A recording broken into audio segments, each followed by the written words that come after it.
Okay, so lately, it feels like you can't really go online without stumbling into some uh, pretty heated debate. Definitely seems that way. And one that really blew up recently involved RFK Jr. and his comments about autism, Hmm. especially around that proposed autism registry idea. Yes, that one, which seemed to appear and then just vanish quite quickly. Exactly. But it definitely stirred things up, and it makes you wonder what's really being said underneath the surface statements. It does, and it's often useful, I think, after the initial sort of emotional reaction, to take a step back and try to understand the framework behind the words, what assumptions are driving the conversation. Right. So that's what we want to try and do today. Think of it like we found this special decoder ring.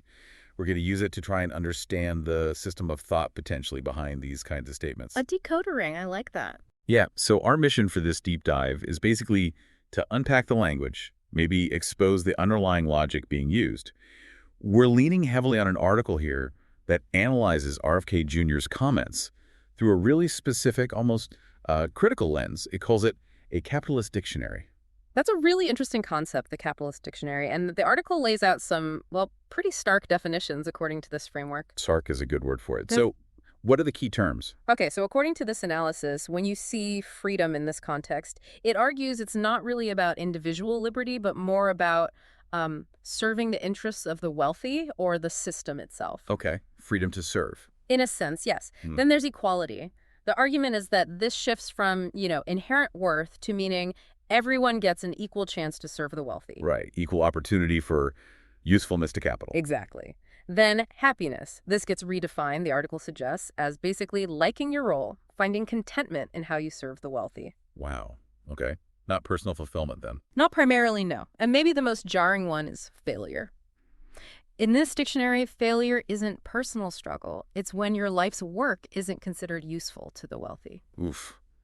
That's quite a lens to view things through. Yeah. It really sets up the core argument of the analysis, doesn't it? It absolutely does. The article basically puts forward this idea.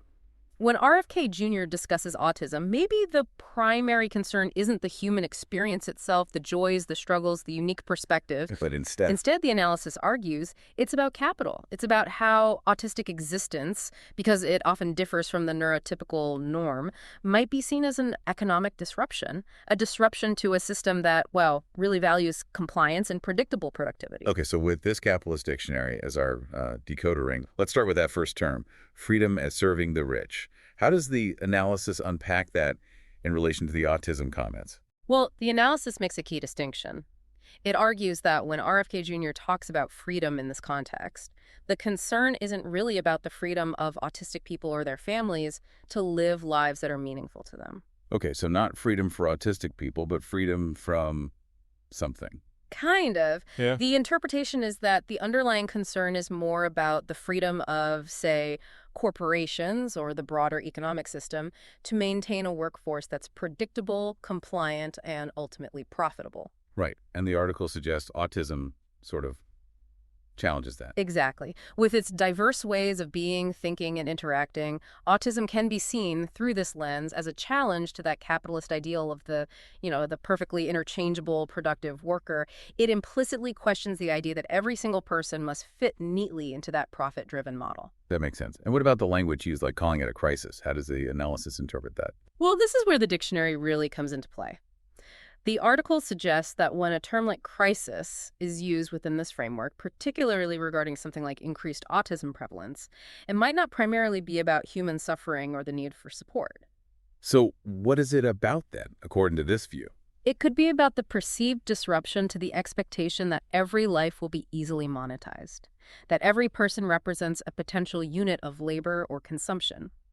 A crisis, in this sense, is a threat to predictable economic output, a potential loss of future profit. Not necessarily a crisis of human well-being, but an economic one. That's the argument the analysis presents, and it draws this really thought-provoking historical parallel. Oh, yeah. What fact? It connects this specific use of freedom to how the term has historically been deployed, to justify things like expanding markets, gaining access to resources, securing cheap labor internationally. Ah, right. Freedom as a sort of banner for economic expansionism. Precisely. So the analysis wraps up this point by suggesting that within this capitalist dictionary, Genuine freedom, meaning the freedom to simply exist and have value outside of your economic contribution, isn't just ignored, it might actually be seen as dangerous. Dangerous because it doesn't fit the model. Exactly. And so autistic individuals whose lives might not always align neatly with those demands for productivity can get framed as deviations, as problems needing a solution rather than people needing acceptance and support. Okay, that's a heavy interpretation of freedom. Let's move to the next term. Equality as everyone gets to serve the rich. How does the analysis apply this idea? So it looks at how RFK Jr. sometimes frames the rise in autism diagnoses. He might present it as a kind of social injustice, implying that autism makes people somehow less able to compete in the economic arena. Like it creates an uneven playing field. Sort of. It taps into that sense of fairness, that everyone deserves an equal shot. But the article digs into what kind of equality is being discussed. And the suggestion is? The suggestion is that it's not about equality in terms of inherent human worth. It's not about valuing every life equally, full stop. Instead, the focus is on ensuring everybody is equally available and useful to capital. So it's equality of opportunity to be economically productive. That's the interpretation, yes. Yeah. It's less about intrinsic value and more about standardized suitability for the market. And the article mentioned his use of the word epidemic. Right. This is a key point in the analysis. Given RFK Jr.'s background, he'd almost certainly know that autism isn't an epidemic in the scientific sense. It's not a contagious disease spreading. It's a neurodevelopmental difference. So the analysis suggests the word choice is probably deliberate. It suggests it might be. And it connects this to things like the push for a profound autism diagnosis. How does that connect? The article argues that creating this category isn't necessarily just about better support for those with high support needs. It could also function as a way to gatekeep resources, to create a hierarchy within the autistic community. A hierarchy of deservingness. Potentially, where maybe resources get funneled towards the most visibly impaired, what the article calls big autism, almost like a commodity, possibly marginalizing others who don't fit that specific, perhaps more marketable image of severe disability. So it's still about standardization, even within the diagnosis itself. That's the argument, that this vision of equality is ultimately about making bodies fit the market, viewing difference primarily as a defect needing correction, rather than valuing diverse ways of being human. Which is a stark contrast to, well, a different idea of equality, right? Absolutely. The analysis suggests true equality would mean dismantling the systems that demand conformity in the first place and recognizing everyone's inherent worth, regardless of how well they fit into an economic box. Okay, let's move on to happiness as liking how you serve the rich. How is this applied? This part of the analysis looks at the emphasis often placed on interventions, treatments, trying to heal or fix autism. It suggests this framing inherently presents autism as a state of suffering, something to be overcome. And the Capitalist Dictionary Lens asks, whose happiness are we talking about? Exactly. Is it about the autistic person's own sense of well-being, they're flourishing on their own terms, or is it something else? And the article argues it's something else. It argues that in this framework, happiness gets redefined. It becomes about accepting your place, your function within the capitalist order. A happy autistic person, from this viewpoint, is one who has been molded through therapy, interventions, whatever, to fit in better. To be more compliant, more productive, less disruptive. Pretty much. Able to hold a job in the conventional sense, participate as a consumer, meet social expectations without too much friction.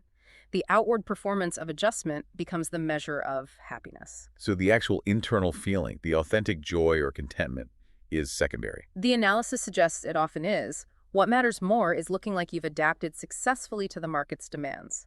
So interventions might be framed as helping the person, but the underlying goal, according to this view, might be more about erasing difference to serve the needs of others, the needs of the system. That sounds quite corrosive. It can be. The analysis points out that this essentially asks autistic people to internalize values that might be actively harmful to them, to see conformity as healing, instead of challenging the systems that make nonconformity so difficult. So happiness here isn't genuine flourishing, but adjusting to expectations. Adjusting and appearing content with that adjustment, that's the interpretation offered. Which leads us to the last term. Failure as your life's work isn't useful to the rich. This seems like the bottom line of the dictionary. It really does. The analysis looks at how autism is often described using words like burden, tragedy, loss of potential. language that implies something has gone wrong. Exactly. And the analysis argues that the judgment here isn't based on, say, the individual's quality of life or their capacity for joy or connection. It's based almost entirely on economic utility. So a life is a tragedy only if it can't be profitable. That's the provocative argument.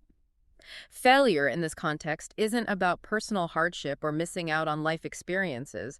It's specifically about not contributing sufficiently to the economic machine, not having market value. And the article says this isn't just about RFK Jr.'s comments, but embedded in the wider system. Yes, it argues this is a core feature of how value is often assigned under capitalism. People are frequently assessed based on their productivity, their consumption, their return on investment, rather than their inherent worth as human beings. And autism, being diverse, doesn't always fit that mold. Right. Autistic ways of being, working, needing support, they don't always align with the relentless demand for growth and easily extractable labor. Things like needing accommodations, different communication styles, or not being suited to certain kinds of high-pressure work environments can be seen by the system as inefficiencies, costs. Not just differences to be accommodated. Not if the primary lens is economic utility. So when the conversation shifts, as it often does, to things like lifelong care costs or lost productivity associated with autism, The analysis suggests this is basically an accounting exercise. yes, an accounting exercise disguised as compassion. It reduces complex human lives and needs down to figures on a balance sheet, profit and loss. So wrapping up this term, failure in the capitalist dictionary, means failing to be economically useful, failing to serve the interests of the wealthy. That's the core argument. And lives that resist that kind of exploitation, perhaps simply by existing differently, are framed as problems needing solutions rather than as valid ways of being. This leads directly into the final point the article makes, doesn't it? The connection to eugenics. It does, and it's probably the most unsettling connection drawn in the piece. The author argues quite explicitly that the kind of language and logic we've been discussing, valuing lives based on economic usefulness, stems from the same root premise as eugenics, which is the deeply disturbing idea that some lives are fundamentally more valuable than others, judged against some external standard like a ledger of usefulness. That's a really chilling parallel to draw. It absolutely is. So if we try to sort of synthesize the whole analysis, the core argument is that RFK Jr.'s rhetoric on autism, when you run it through this capitalist dictionary decoder, It reveals a system more concerned with economic exploitation than with the actual well-being of autistic people. that's the interpretation offered, yes. That terms we usually think of positively, freedom, equality, happiness, are being twisted, perhaps unintentionally, perhaps not, to actually confine people within the demands of a market that prioritizes profit above all else. Where your worth is basically tied to your productivity. Precisely. And the article doesn't just leave it there. It ends with a call, really. A call for what? A call to reject these kinds of definitions, to actively build a different understanding of human value, one that sees every single life as inherently worthy, completely separate from its economic output or usefulness to capital. It definitely needs you thinking. It poses this really fundamental question, doesn't it? Can we actually be free or equal or happy in a system that seems to demand we make ourselves economically useful just to justify our existence? It's a huge question. And maybe, as the article implies, the real work is to fundamentally redefine human worth, pulling it entirely outside of that economic framework. Yeah, definitely a lot to chew on there.